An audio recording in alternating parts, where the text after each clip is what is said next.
Bonjour. Cette vidéo a été demandée par des clients qui veulent connaître le contenu de l'art de communiquer. C'est un atelier sur 2 jours pour une quinzaine de personnes euh, dans un contexte d'échange et puis de partage d'expériences. Moi, je m'appelle Salah Shrayet, je suis l'animateur de cet atelier. Je suis le président de la firme Nadolesa qui a été fondée en 1995 par messieurs Michel Nadeau et François Lessa. Je l'ai racheté la compagnie en 2007 et je la dirige depuis cette date-là. Nous sommes spécialistes dans le développement organisationnel et nous sommes surtout connus pour notre maîtrise de la mobilisation comportementale, c'est-à-dire les attitudes gagnantes dont a besoin chaque gestionnaire pour pouvoir développer de l'aisance et une certaine solidité intérieure pour faire face à toute déstabilisation ou malaise dû à des communications négatives ou à des situations addictives. Nous prenons en considération la diversité personnelle, c'est que chacun est unique et le gestionnaire, il a la responsabilité d'être un leader et par conséquent de pouvoir gérer cette diversité personnelle. C'est à lui qu'incombe la responsabilité de s'adapter et de pouvoir mobiliser ses troupes malgré leurs différences.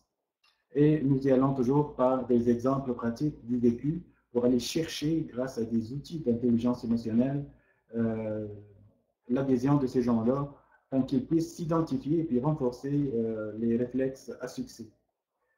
L'objectif de cet atelier est d'améliorer la rétention des employés parce qu'ils se sentent mieux impliqués et puis ils aiment, favorisent de travailler en équipe, d'échanger en équipe.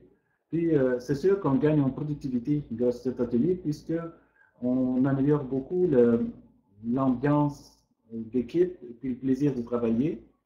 Et puis on est moins mal à l'aise ou on est moins déstabilisé par les propos négatifs ou les personnes qui manifestent parfois une certaine maladresse en communication.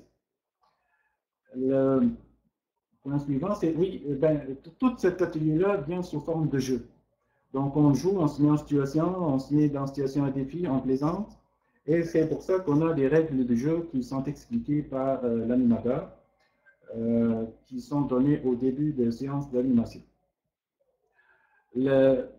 L'atelier est composé de 2 grandes parties.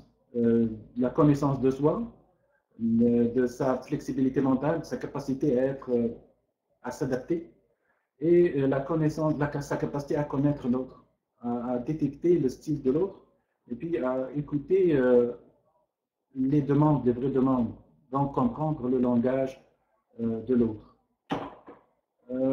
Sauf que nous sommes avec des gens qui sont des humains différents et diversifiés, comme on a dit, avec des styles de direction ou d'influence différents. C'est que dans cet atelier, on est obligé de faire la distinction dans nous. Est-ce que chacun est censé découvrir finalement son style social, style de direction? Est-ce qu'il est plus en mode d'autorité? Est-ce qu'il est plus à l'aise en mode autorité ou est-ce qu'il est plus en mode influence de leadership? Ce n'est pas un choix, c'est plutôt une nature qui privilégie notre aisance personnelle.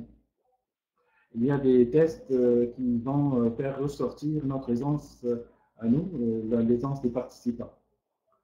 Et puis, on découvre l'autorité. Ben oui, l'autorité, c'est la capacité de diriger du haut en bas avec des liens hiérarchiques. Ben, elle s'exerce avec respect. Ça ne veut pas dire qu'on renie tout ce qui est autoritaire, non. Il y a des moments où on a besoin d'asseoir son autorité et de gagner en autorité. Dans d'autres situations, on a besoin de leadership pour aller mobiliser les personnes autour de nous. Et si on n'est pas capable d'exercer ni leadership ni autorité, on tombe dans l'abus de pouvoir. C'est ce qui est négatif. Maintenant, est-ce que c'est mieux d'influencer, est-ce que c'est mieux de diriger? Ça dépend de beaucoup de facteurs, ça dépend de situation, ça dépend de maturité, de niveau de maturité des employés. Je pense que ce que nous donnons dans cet atelier-là, c'est qu'il faut personnaliser. Il y a des gens avec lesquels, si on exerce trop d'autorité, ils se sentiraient étouffés. Ce sont les gens responsables. Ils voudraient plus de liberté. Donc, avec ces gens-là, ils sont de maturité 4, exercer plutôt un leadership, une influence, tout en donnant une liberté. Par contre, avec les personnes dont on ne voit pas l'engagement, qu'on ne sait pas s'ils vont rester en entreprise ou pas, qui ne manifestent pas de motivation, c'est important de ne pas tomber dans le piège de trop impliqué parce qu'il n'est pas là. Et c'est important donc de savoir exercer une autorité saine, respectueuse. Après cela, nous allons voir les styles sociaux des gens. Toutes les personnes ne se ressemblent pas, on a des styles différents et c'est important de se dire, que chacun de nous se dise, je ne suis pas le nombril du monde, je ne suis qu'une personne que je représente et puis je suis différent des autres. Ça veut dire qu'il est important que je puisse m'adapter, que je puisse écouter les autres en ayant l'empathie nécessaire pour pouvoir les comprendre. Parfois, et puis on passe assez de temps pour savoir détecter le style auprès des gens qui nous entourent et puis savoir comment aller travailler avec eux pour pouvoir garantir de bonnes conditions de succès.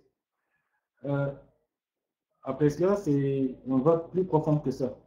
On va voir la vision parallèle grâce au chapeau de bonus, qui est une illustration des, je dirais, on appelle ça des modes de pensée, mais ça peut être assimilé à des humeurs. Parfois, on a une humeur positive, une humeur négative, une humeur d'émotion, une humeur de créativité. Et chez la même personne, donc, c'est comme si le style changeait d'un style à un autre chez la même personne. Et c'est ce qui est la vérité. Et c'est là que dans l'atelier, nous allons passer à des situations très intéressantes qui d'habitude peuvent nous mettre mal à l'aise ou qui peuvent nous caractériser comme négatifs ou comme des gens qui ont de la difficulté à écouter ou mettre les gens en malaise. Mais finalement, les participants à cette formation sauront détecter le besoin, sauront s'adapter dans les jeux de rôle, et puis apprendront à poser plus de questions, à explorer les besoins, à mobiliser les personnes grâce à une écoute approfondie sur tous les modes, basés sur l'écoute approfondie de chaque mode de pensée, et puis surtout comment percevoir les propos négatifs, avec quel chapeau il faut les écouter pour pouvoir donner à la communication une fluidité qui favorise l'aboutissement à une solution gagnant-gagnant. Grâce à leur formulation positive et d'autres techniques que nous allons voir ensemble, n'hésitez pas à nous appeler. Vous avez nos numéros qui sont sur l'écran. Vous pouvez m'appeler sur n'importe quel numéro ou que vous voyez là, ou nous écrire un courriel. Ça me fera grand plaisir de répondre à vos questions. Au revoir.